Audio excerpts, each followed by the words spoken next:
विराजमान परमात्मा हूँ और इतना सुंदर आयोजन करने के लिए धर्मेश सर को मैं साधुवाद देती हूँ, धन्यवाद देती हूँ। आज सुबह से ही राहु का प्रभाव रहा है। वैसे भी कलयुग में राहु और शुक्र का ही प्रभाव ज्यादा दिखता है और वही ज्यादा लोग सक्सेस भी होते हैं। जैसे धर्मेश वैसे तो मुझे लगता है मेरा अंतिम है ये, और ये अध्यक्षता वाला हो गया, मेरी स्पीच अध्यक्षता वाली हो गई।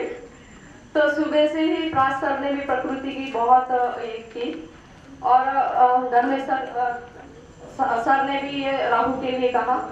धर्मेश सर ने कहा कि लग्न में जब राहु आता है तब नेचर से जुड़ता है। तो ये मैंने अनुभव किया है 2016 में -डिग्री में 15 दिन 24 घंटा मौन रहकर हिमालय पर हनुमान जी की जो है और महावतार बाबा जी की गुफा है, जो योगानंद के गुरु और लाहिड़ी मासे के गुरु जिनको प्रथम क्रिया योग की दीक्षा दी थी, वहाँ आत्मानुभूति की थी, यानी आत्म साक्षात्कार। इसके शब्दों में हम कुछ नहीं कह सकते। ये इसलिए बोल रही हूँ कि ये राहु का ही प्रभाव है। हम राहु को माया या भटकाव कहते हैं, पर यह अर्ध सत्य है। राहु ही शास्त्राधार है, राहु ही जो है वो स्पिरिचुअल लाइफ में भी ले जाता है और ये अनुभूति भी करवाता है। हालांकि मेरा सब्जेक्ट कुछ शुक्र का ही है, राहु का नहीं है और लव मैरिज का है। तो सर ने कहा आप लव मैरिज पे ही बोलना। तो आजकल तो मैरिज आप देखते ही हो, अधिकतर लव मैरिज ही होते हैं। पहले जैसी तो स्थिति है नहीं कि माँ बाप ने जहाँ कर दी वहाँ चले गए। पहले शादी अपने वडील जो पूर्वज हैं वो करते थे, आजकल वो खुद करते हैं। और अंतर धर्मीय जो है वो जो मैरिज है ज्यादा अधिकतर वो देखने को मिलते हैं। तो उसमें कुछ योग है, जैसे प्रेम विवाह के लिए शुक्र और चंद्र जो है बहुत महत्वपूर्ण भूमिका अदा करते हैं। शुक्र विलासता का कारक है और चंद्र मन का कारक है। मन को विलासता की और शुक्र ही ले जाता है। शुक्र और चंद्र के युति वाले जातक प्रतियुति वाले जो है बहुत ज्यादा इमोशनल होते हैं, बहुत जल्दी विश्वास भी कर लेते हैं, दोस्ती भी कर लेते हैं, प्रेम में भी जल्दी पड़ जाते हैं। इसलिए प्रेम में पड़ने के लिए शुक्र और चंद्र की युति जो है बहुत महत्वपूर्ण भूमिका अदा करती है। यही शुक्र के साथ अगर राहु आ जाता है तो विधर्मीय पात्र से शादी करवाता है, मैरिज करवाता है। यही शुक्र के साथ अगर शनि आ जाता है तो अपनी उम्र से बड़े व्यक्ति के साथ प्रेम संबंध बनाता है। और यही शुक्र और चंद्र की युति अगर मकर राशि में आ जाए तो भी अपनी उम्र से बड़ी व्यक्ति से प्रेम करवाता है। यही शुक्र के साथ अगर मंगल आ जाए तो बार बार विजातीय पात्र की ओर आकर्षित होकर अगर समय खराब है तो बदनामी के बोझ भी बनने पड़ते हैं।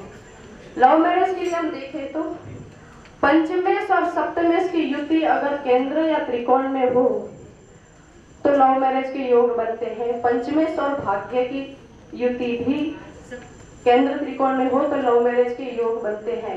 यही युति अगर 3, 4, 8, 6, 8, 12 में हो तो तकलीफ होती है लव मैरिज में। अगर शादी हो भी जाती है तो उससे सेटिस्फाइड नहीं होते हैं। लग्न कुंडली में सप्तमेश और भाग्येश की युति हो तो भी लव मैरिज के योग बनाती है। पंचमेश भाग्येश की युति प्रति युति भी लव मैरिज के योग बनाती है। जन्म कुंडली में शुक्र मंगल की युति प्रतियुति परिवर्तन योग हो और गुरु या भाग्येश या चंद्र की शुभ दृष्टि हो तो भी लव मैरिज के योग बनाती है। सप्तमेश लग्न में हो या लग्नेश सप्तम में हो तो भी लव मैरिज के योग बनाती है। शुक्र शनि, शुक्र मंगल, शुक्र राहु, शुक्र चंद्र, ये युतियां ऐसी है जो लव मैरिज की तरफ ले जाती है। पर अगर ये युतियां 6, 8, 12 में है तो कभी कभी जो है वो नाकाम भी होता है, लव में असफल भी होते हैं। कुंडली में लग्न से या चंद्र से गोचर का गुरु या राहु भ्रमण करता है तो लव के जो है वो योग बनते हैं या उस समय में किसी के प्रेम में पड़ते हैं। कुंडली में तृतीय और पंचमेश की युति या शुक्र चंद्र की युति तीसरे भाव में हो तब व्यक्ति को यात्रा के दरमियान प्यार होता है या अपने पड़ोस में रहने वाली युवती के साथ प्रेम होता है। पंचमेश अगर लाभ भाव में हो, लाभ भाव में शुक्र और चंद्र की युति हो तो प्रेम किसी मित्र वर्ग से होता है या मित्र से होता है। अगर यही युति पंचम भाव में हो तो स्कूल या कॉलेज में प्रेम संबंध बनता है। हमें देखना है कि किस भाव में ये युति हो रही है, उस भाव से जुड़ी जो रिलेशंस होते हैं वहां पर ये योग बनते हैं। पंचमे से शुभ ग्रह युक्त हो, शुभ ग्रह की दृष्टि में हो, और छठे और 10वें भाव में शुक्र चंद्र की युति हो, तो प्रेम जो है जहाँ जॉब करते हैं या कर्म से जहाँ साथ में जुड़े हैं उनसे प्रेम होता है। पंचमे भाग्य में या पंचम भाव में दोनों भाव के स्वामी की युति या परिवर्तन अथवा शुक्र चंद्र की युति भाग्य भाव में हो, तब जो प्रेम है धार्मिक स्थलों पर होता है, जैसे मंदिर में होता है, सत्संग में होता है, धार्मिक यात्रा पर जाते हैं वहां पर होता है। और यही योग अगर पंचमेश भाग्येश और व्ययश का संबंध बनता है तब जो है विदेश में प्रेम योग होता है। तो हमें वो देखना होता है कि कौन कौन से भाव जुड़ते हैं उसमें। लग्न कुंडली में पंचम भाव बहुत महत्वपूर्ण है प्रेम के लिए। पंचमेश के ऊपर शुक्र की दृष्टि हो तो प्रेम में सफलता मिलती है। पंचमेश पर पाप ग्रह की दृष्टि हो या पाप ग्रह बैठे हो या 6-8-12 भाव के स्वामी के साथ युति कर रहे हो, दृष्टि कर रहे हो, तो प्रेम में असफलता मिलती है।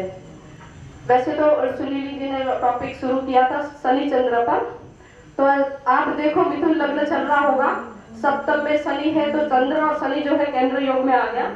केंद्र योग में आते ही उन्हें स्पिरिचुअल चीजें शुरू कर दी, क्योंकि शनि और चंद्र जो है भौतिक जगत के लिए नहीं है, ये आध्यात्मिक जगत के लिए बेस्ट युति है। युति का फल ज्यादा मिलता है, एक ही राशि में एक ही अंश पर हो तो और ज्यादा अच्छा फल मिलता है, क्योंकि चंद्र जो है वो मन है और शनि जो है वो गहराई देता है।